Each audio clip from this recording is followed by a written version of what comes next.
여러분 안녕하셨어요?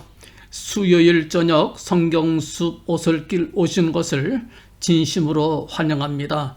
수요일 저녁마다 저희들이 종말론을 공부하고 있어요.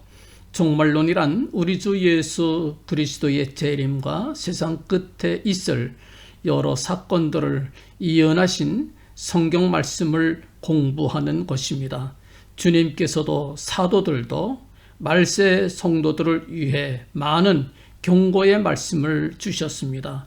저희는 성경 잘 연구하고 믿음 잘 지켜 다시 오시는 주님을 기쁨으로 맞이할 것입니다.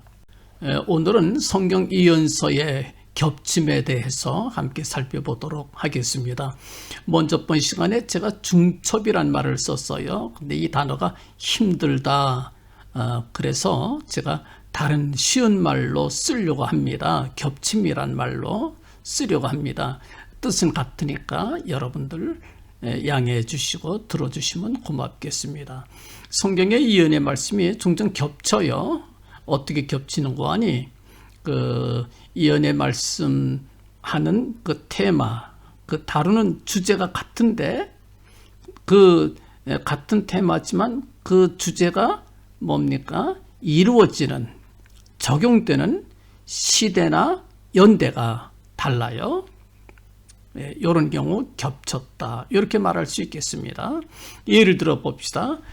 지난 시간에 저희가 공부한 내용은 말라기서 4장 5절부터 6절 두 절입니다. 그 주제는 무엇입니까? 하나님께서 크고 두려운 날 오기 전에 엘리야를 보내주시겠다. 이렇게 말씀해 주셨습니다. 엘리야를 보내주시겠다.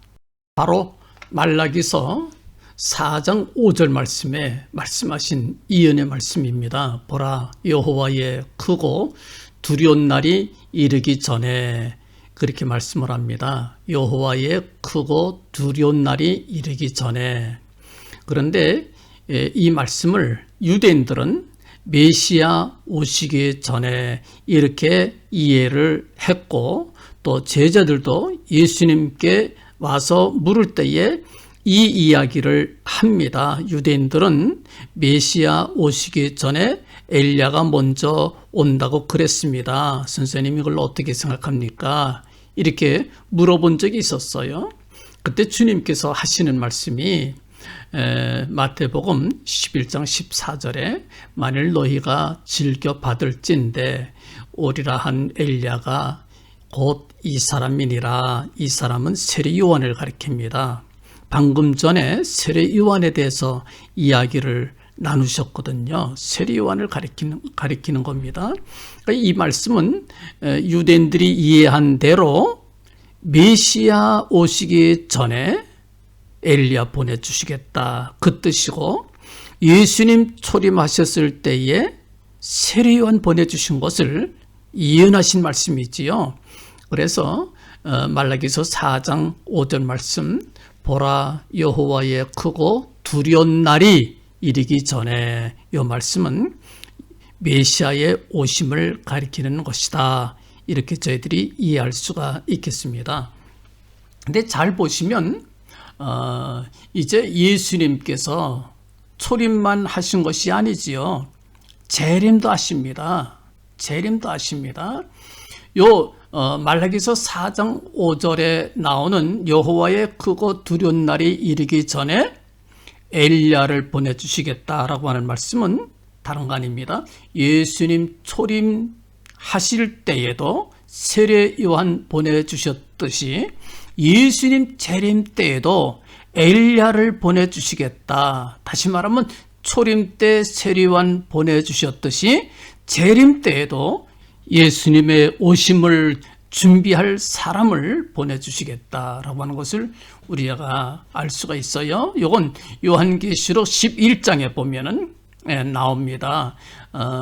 예수님 재림 전에 두 증인들을 보내주셔서 한 사람은 엘리야와 같은 사람, 또 한 사람은 모세와 같은 사람, 그런 두 역할하는 두 증인들을 보내주셔서 하나님께 속한 백성들을 회개시키도록 준비시키시겠다라고 하는 것을 우리가 보게 됩니다.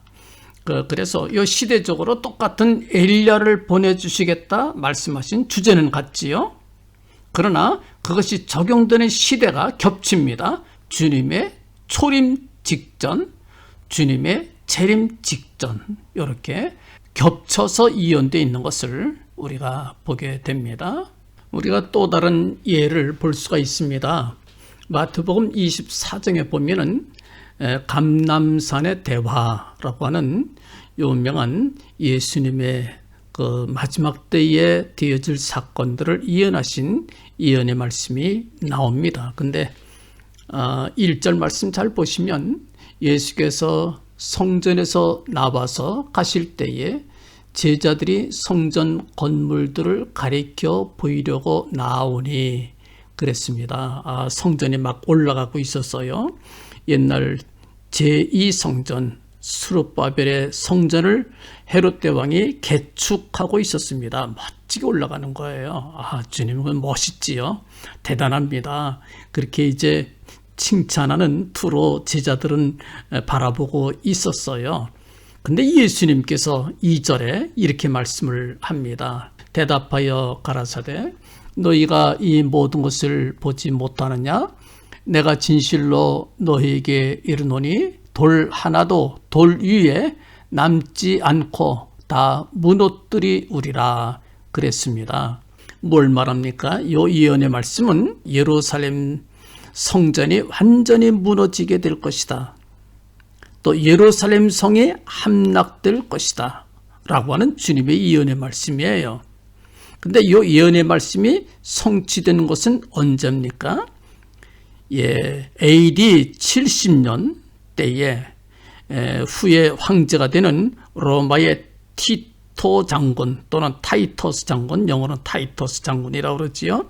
이 티토 장군이요, 로마 군인들을 몰고 와서 예루살렘 성을 공격합니다. 완전히 무너뜨리고요. 그때 완전히 멸망을 당하고 말지요. 역사가 요세푸스가 자기 역사책에서 아주 자세하게 기록을 해놨어요. AD 70년에 이 말씀이 이루어집니다. 그리고 이제 3절에 예수께서 감람산 위에 앉으셨을 때에 제자들이 종령이 와서 묻습니다. 우리에게 이르소서 어느 때에 이런 일이 있겠사오며 언제 이런 일이 있겠습니까? 이걸 묻는 거예요. 그리고 또 주의 임하심과 세상 끝에는 무슨 징조가 있사오리까? 이렇게 물었어요. 우리가 마태복음 24장은 종말론적인 내용입니다. 세상 끝에 되어질 사건들을 쭉 말씀하셨어요. 근데 잘 보시면 여기서 세 가지가 겹치게 됩니다. 제자들이 물은 게 겹쳐서 질문했어요. 하나는 뭡니까? 어느 때에 이런 일이 있사오며 어느 때에 이런 일은 무엇을 가리킵니까? 예루살렘 성전이 무너지는 그때를 가리킵니다.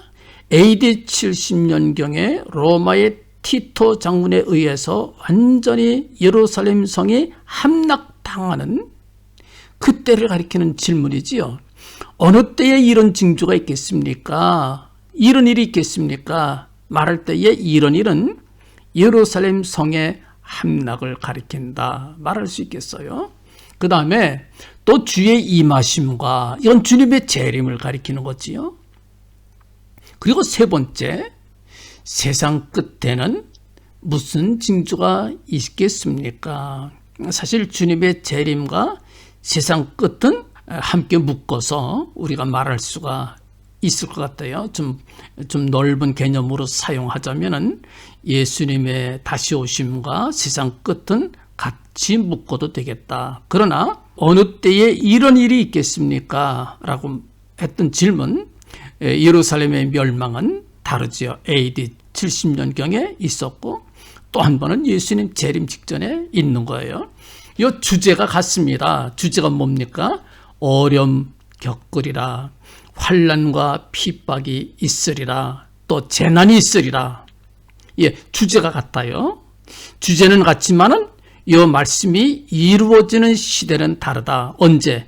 AD 70년경에 이루어졌고 또 예수님 재림 직전에도 이루어지는 것이다. 이게 예언의 말씀이 성취되는 것은 겹칩니다. 그래서 마태복음 24장을 읽을 때에도 같은 본문이지만 이것이 AD 70년 때에 이루어진 말씀이면서 또 앞으로도 이루어질 말씀이다 라고 하는 것을 우리가 알아야 될 것입니다. 또 세 번째 예는 우리가 에스겔서 37장에서 읽을 수가 있겠습니다. 요 에스겔서 37장은 논란이 많은 장이에요. 또 목사님들마다 해석이 여럿이 나옵니다. 그런데 그 해석이 다 틀렸느냐? 그렇지 않아요. 성경 예언의 말씀의 겹침을 우리가 이해를 한다면 많은 목사님들이 여러 가지 해석이 있는 것이 그것이 가능하다라고 하는 것을 우리가 엿볼 수가 있겠습니다. 이건 다음 시간에 함께 공부하도록 그렇게 하겠습니다. 여러분들 안녕.